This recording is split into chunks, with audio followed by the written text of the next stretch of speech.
থাকবেন, তারা শুধু আনন্দে লোকশিল্পীদের আরও সমৃদ্ধ করার জন্য তাদের উন্নয়ন প্রকল্পে তথ্য সম্প্রসার প্রকল্প নামে এই প্রকল্প চালু হয়েছে, যার উদ্দেশ্য হচ্ছে লোকশিল্পীদের পরিচয়পত্র প্রদান করে শিল্পী হিসেবে মর্যাদা প্রদান করা, কেন লুপ্তপ্রায় লোকাঙ্গিকগুলির পুনরুজ্জীবন ঘটানো, লোক সংস্কৃতির সাথে যুক্ত শিল্পীদের আর্থ ও সামাজিক অবস্থার উন্নয়ন ঘটানো। এই উদ্দেশ্য অনেক বৃহৎ। পশ্চিমবঙ্গ সরকারকে আমরা অনেক অনেক ধন্যবাদ জানাই, জেলা তথ্য এবং সংস্কৃতি বিভাগকে এই কর্মশালা আপনাদের উজ্জীবিত করার জন্য। আমি বিপুল কিরণে ভ্রমণ করি যে আলো, তবু শিশিরটু করে ধরা দিতে পারি, বাসিতে পারি যে ভালো। দিনব্যাপী যে কর্মশালার আয়োজন হয়েছে বাঁকুড়া জেলা তথ্য এবং সংস্কৃতি বিভাগের পক্ষ থেকে, সেই শুভ উন্মোচনে এই মঞ্চে আমরা তাকে পেয়েছি এবং পাশাপাশি আরও দুজন বিশিষ্ট ব্যক্তিত্ব যারা এই 3 দিনে প্রশিক্ষকের কাজ করবেন। মণিমালা কিষ্কু, এই দুই বিশিষ্টজনকে আমি মঞ্চে ডেকে নেব। পাশাপাশি প্রথমে আমরা বরণ করে নিতে অনুরোধ করব আমাদের বিশিষ্ট লোকশিল্পী যারা আছেন তারা বরণ করে নিচ্ছেন। চট্টরাজ মহাশয়, উপপ্রধান বাঁকুড়া পৌরসভা, একবার জোরে করতালি হয়ে যাক। মাননীয় শ্রী হিরণ চট্টরাজ মহাশয়কে আমরা বরণ করে নিলাম।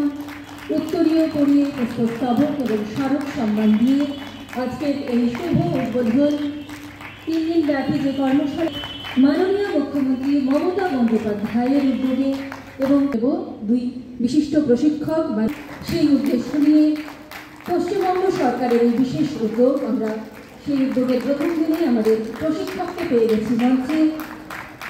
ঝাড়গ্রাম থেকে এসেছেন, তার উজ্জ্বল উপস্থিতি আমাদেরকে সমৃদ্ধ করেছে, আলোকিত হয়েছে এই মঞ্চ। আজকের এই বিশেষ দিনে বিশিষ্টদের নিয়ে আমরা এই 3 দিন ব্যাপী যে কর্মশালা চলবে, যে আয়োজন হয়েছে তার শুভ উদ্বোধনে যারা প্রশিক্ষক থাকবেন সেই সম্মানীয় অতিথিদের বরণ করে নিচ্ছি পুষ্পস্তবক, উত্তরীয় এবং স্মারক সম্মান দিয়ে। খেলা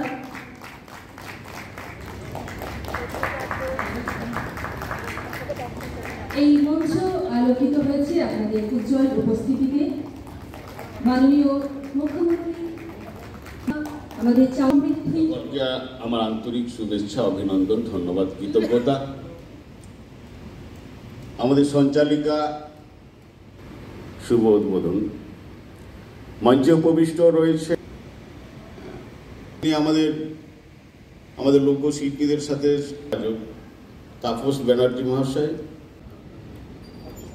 মাননীয় মুখ্যমন্ত্রী মমতা বন্দ্যোপাধ্যায় ক্ষমতায় আসার পর থেকেই সমস্ত শিল্পী এবং কলাকুশলী যারা রয়েছেন সকলকেই তিনি কিন্তু সম্মান দিয়েছেন। আপনারা যদি মনে করে ভেবে দেখেন যে 2011 সালের আগে শিল্পীদের কোনো সম্মান ছিল কিনা, কোনো সম্মান ছিল না। মাননীয় মুখ্যমন্ত্রী মমতা বন্দ্যোপাধ্যায় ক্ষমতায় আসার পরেই প্রথম শিল্পীদের তিনি সম্মান দিয়েছেন। আজকে 2 দিন ধরে এই কর্মশালা কোনো সরকারের আমলে হয়েছে? কোনো সরকারের আমলে হয়নি। একটু আগে আমাদের এমএলএ মৃত্যুঞ্জয় যা বলছিল সমস্ত প্রকল্পের কথা, আমি সেখানে আর যাচ্ছি না। আপনারা জন্ম থেকে মৃত্যু পর্যন্ত মাননীয় মুখ্যমন্ত্রী মমতা বন্দ্যোপাধ্যায়ের সমস্ত প্রকল্প আপনারা আশা করি পেয়েছেন।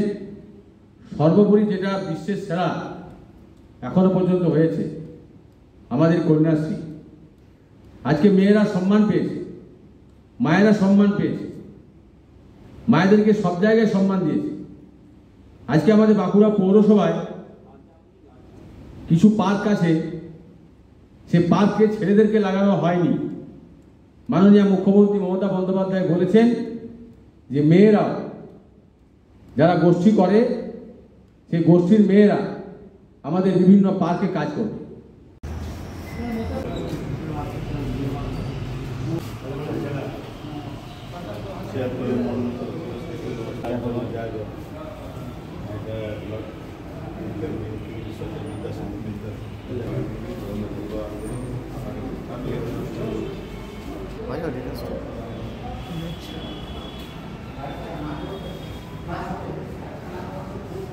কর্মশালা 27, 28, 29 3 দিন এই কর্মশালা চলবে। আমাদের 3টে সাব ডিভিশন থেকে প্রায় 50 জন আদিবাসী লোকশিল্পীর কর্মশালায় অংশগ্রহণ করছে। প্রত্যেক বছরই আমাদের এই আঙ্গিক ভিত্তিক আমরা এই কর্মশালা করে থাকি। বিগত বছরগুলিতে আমরা বাউল ঝুমুরের ওপর কর্মশালা করেছি। এই বছর আমরা আদিবাসী নৃত্যকে আমরা কর্মশালার সাবজেক্ট হিসেবে বেছে নিয়েছি। আমাদের জেলাতে আদিবাসী লোকশিল্পীদের সংখ্যা যথেষ্ট, সেই কারণের জন্যই আমরা এই বছর আদিবাসী নৃত্যের উপরেই কর্মশালাটা করছি। উদ্দেশ্য কর্মশালা, এর শিল্পীরা তো বিভিন্ন সময় সরকারি অনুষ্ঠান ও বিভিন্ন অনুষ্ঠান পরিবেশন করে থাকেন। কর্মশালার উদ্দেশ্য হচ্ছে যাতে ওনারা আগামী দিনে আরও ভালো করে আরও সুচারুভাবে অনুষ্ঠান পরিবেশন করতে পারেন, সেই উদ্দেশ্যেই এই কর্মশালা।